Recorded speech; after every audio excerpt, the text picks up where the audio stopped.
प्रिय बंधुओं,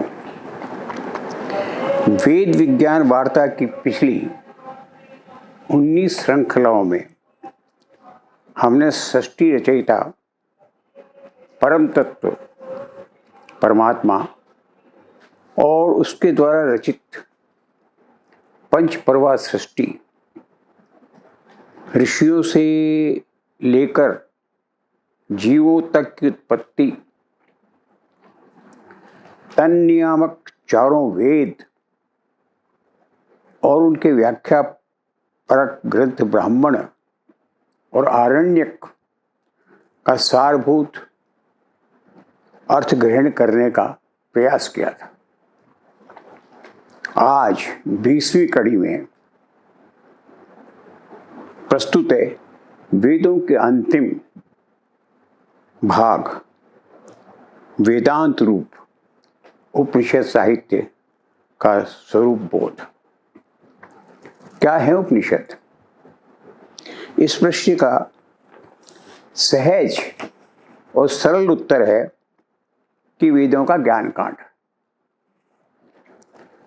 जबकि संहिताओं एवं ब्राह्मण ग्रंथों में मुख्य रूप से ब्रह्म यज्ञ का कर्मकांड भाग व्याख्यायित है, उपनिषदों में ज्ञान चर्चा के माध्यम से ब्रह्म एवं निश्रेष्ठ की प्राप्ति का उपाय व्याख्यायित किया गया है।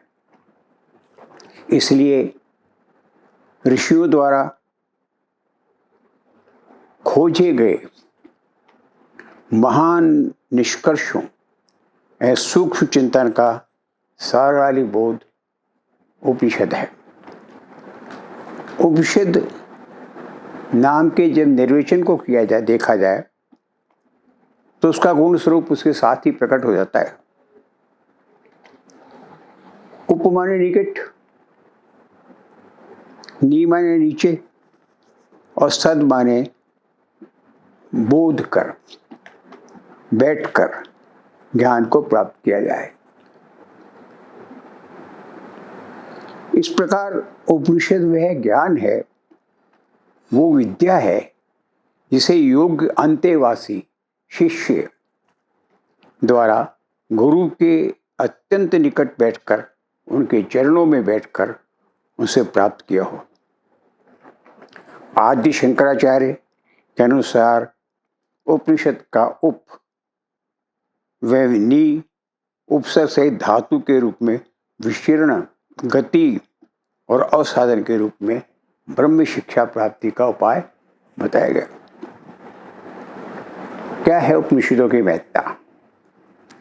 आज नवयुग में उनके मनन एवं चिंतन की क्या आवश्यकता है, क्या महत्व है उनका, इस पर प्रसंगवशात देश के महान शिक्षक एवं पूर्व उपराष्ट्रपति सर्वपल्ली डॉक्टर राधाकृष्णन के विचार सर्वाधिक महत्वपूर्ण है, जो इस प्रकार हैं। Human progress is built on acts of faith.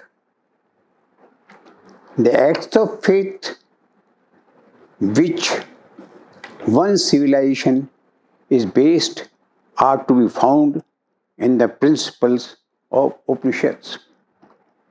When we are now sitting out in a new era in the life of our country, we must go to the Upanishad for inspiration.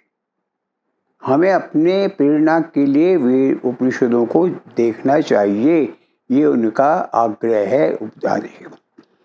They contain the principles which have molded our history from earliest dawn. प्रारंभ से जो हमारा है इतिहास, उनको उन्होंने अभिव्यक्त किया। Where we have failed, our defeat is due to our infidelity of teaching of the Upanishad. जहाँ भी हम असफल होते हैं, वहाँ हमको ये मान लेना चाहिए कि हम उपनिषदों का पूरा ज्ञान हमने नहीं किया है। It's therefore essential for one generation to grasp the significance of Upanishad and understand their relevance to our problems. हमारी समस्याओं के समाधान के लिए हमें उपनिषदों की ओर जाना चाहिए. The texts of Upanishad are not to be read simply. They are meant for meditation. Take an example of first verse of Ishopanishad. ईशावास्यमिदं सर्वं यत् किंच जगत्याम जगत् तेन भुंजीता मागृत कस्विद्धरम. Means knowing that this all whenever moves in the moving world is enveloped by God. सब उस परमात्मा के द्वारा आवृत है. Therefore, find your enjoyment in renunciation. Do not covet what belongs to other. दूसरों का क्या है उस पर ध्यान मत दीजिए. अपने आप में जो मिला है उसमें संतुष्ट रहने का प्रयास कीजिए. It makes out that the world is a perpetual procession of events. निरंतर घटनाएं होती रहती हैं संसार में, where everything supersedes another. एक चीज दूसरी चीज को अतिक्रमण करती. But this passing show is not at all. यही सब कुछ नहीं है. It is informed by the Supreme Spirit. और परमात्मा ने हमको संदेश दिया है. Nearly from the outside of the succession of events, but perceive beneath it in the burning of intensity of significance which penetration of success. Every occasion of the word is a means of transforming insight. अंतःकरण की ओर, अंदर की ओर देखने का है. By removing everything to become to the God. जो चीज बाह्य वस्तुएं, बाह्य वस्तुओं को छोड़ करके अंतःकरण की ओर देखने का. When we feel that the whole universe is inhabited by God, सब उसकी कृति है ईश्वर की. We become one. जब हमें ऐसी अनुभूति होती है तो we became one with the universe. हम इस सृष्टि के साथ एकात्म में अनुभूत करने लगते हैं. In the words of Trahine was a big philosopher. उसने इस बात को रिपीट किया. He says that sea flow in our veins. हमारी वहाँ रक्तवाहिनियों में समुद्र प्रवाहित हो रहा है. And the stars are in the jewels. और सितारे चमक रहे. When we all things perceived as secret, there is no room of committedness of self-obsession.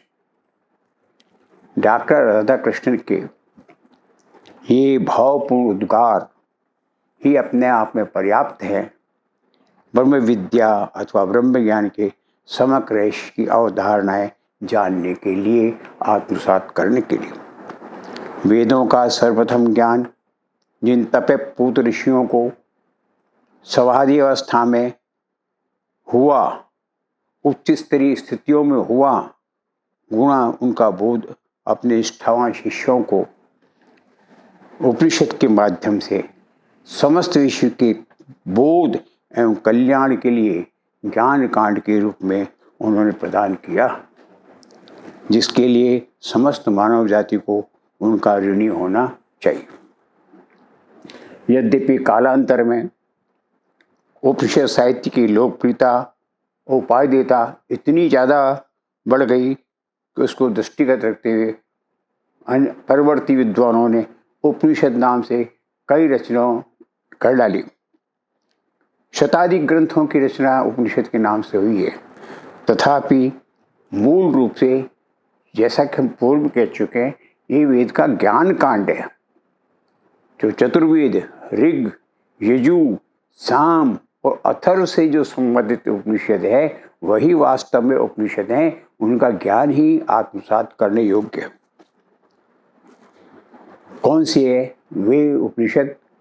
शताधिक या 2 सहस्त्र या अनेक नहीं है, अपितु केवल 14 उपनिषद है जो वेदों से संबंधित है।